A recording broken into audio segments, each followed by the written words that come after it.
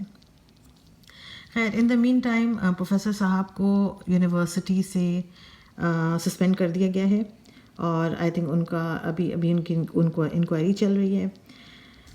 اور ایک اور سین اس میں تھا، وہ کافی انٹرسٹنگ تھا، جس کے اندر حیدر کی انٹریکشن دکھائی ہے کسی فیمیل پروفیسر سے. کچھ ایکسچینج آف لکس ہوتے ہیں وہاں پہ جو کہ کافی میننگ فل لگتے ہیں، لیکن ابھی پتہ نہیں ہے کہ ایگزیکٹلی وہ کیا ہے. تو وہ چیز بھی آگے چل کے شاید یہ لوگ دکھائیں گے، اور وہ چیز آگے چل کے بڑھے گی، بڑھ کے نکلے گی، پتہ چلے گا کہ کیا ہو رہا ہے.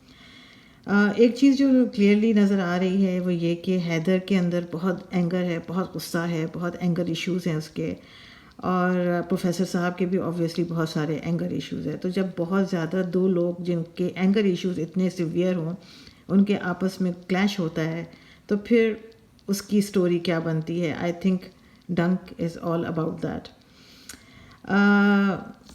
دوسری بات جو انہوں نے اس ایپیسوڈ کے اندر بہت کلیئرلی دکھائی تھی وہ ریلیٹڈ ہے ٹو دا سوشل میڈیا، کہ کس طرح سے ہم بات کی تحقیق کیے بغیر اس کا اینڈ رزلٹ بنا دیتے ہیں. ہم لوگ بغیر سوچے سمجھے، بغیر یہ سوچے کہ جس کے بارے میں ہم بات کر رہے ہیں وہ سچ ہے کہ جھوٹ ہے، یا اس کے بارے میں کوئی انفارمیشن ہمیں ہے کہ نہیں ہے، صرف اپنی ججمنٹ کے بیسس کے اوپر ہم لوگ جو ہے وہ کسی کو بھی ملزم سے مجرم بنا دیتے ہیں، جو کہ بہت غلط بات ہے.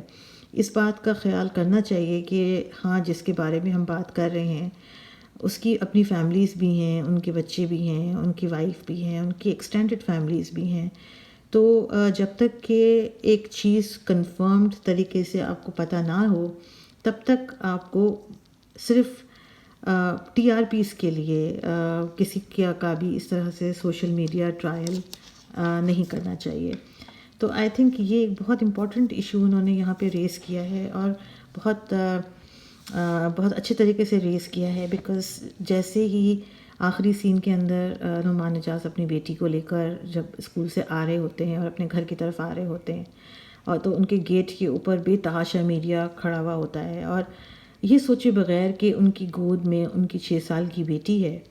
میڈیا والے جس طرح کے ان سے سوال پوچھتے ہیں، کہ جس طرح کی باتیں ان سے کرتے ہیں کہ آپ تو خود بیٹی کے باپ ہیں، آپ نے یہ حرکت کیوں کی.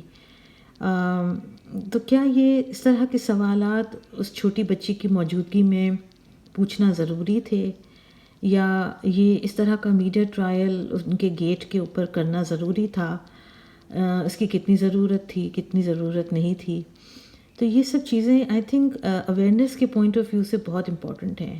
ان چیزوں کے اوپر ہم سب کو سوچنا چاہیے کہ یہ چیزیں نہیں ہونی چاہیے. ان چیزوں کے بارے میں تھوڑا سا محتاط ہونے کی ضرورت ہے، کہ جب تک ہمیں ایک چیز کے بارے میں پوری طرح سے پتہ نہ ہو تب تک ہم اس کے بارے میں اپنی طرف سے ازمپشنس نہ کریں اور اتنی جلدی ججمنٹ پاس نہ کریں.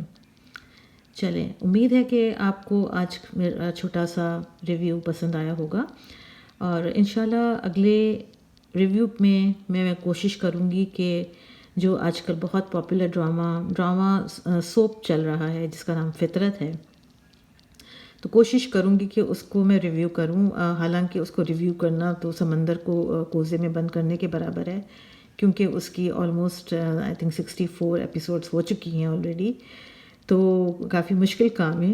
لیکن بہرحال انشاءاللہ کوشش کروں گی کہ اس کا ریویو جو ہے وہ کمپلیٹ کر کے، اور پھر ایک آدھ دن میں جیسے ہی ہوتا ہے انشاءاللہ آئی ول کم بیک، اور پھر اس کے بعد اس ریویو کو لے کے چلیں گے. ان دا مین ٹائم اگر کوئی اور ایسا ڈرامہ ہے جس کے بارے میں آپ چاہتے ہیں کہ میں ریویو کروں اور آپ سے بات چیت کروں تو آپ پلیز اس کو مجھ تک پہنچائیں، میسج کریں یا پھر آپ نیچے کمنٹ کریں اور بتائیں کہ آپ کس ڈرامے کے بارے میں آپ ریویو سننا پسند کریں گے۔ چلیں انشاءاللہ امید کرتی ہوں کہ اگلا سال آپ سب لوگوں کے لیے بہت اچھا گزرے گا اور آپ سب کے لیے بہت ساری خوشیاں لے کر آئے گا، اور اسی دعا کے ساتھ آج کا ریویو یہیں پر ہم اینڈ کرتے ہیں۔ انشاءاللہ جب اگلا ڈرامہ رقص بسمل کی ایپیسوڈ آئے گی تو اس کی بھی ریویو کرنے کی میں پوری کوشش کروں گی۔ چلیں اپنا خیال رکھیے گا، انشاءاللہ دعا میں یاد رکھیے گا۔ اللہ حافظ۔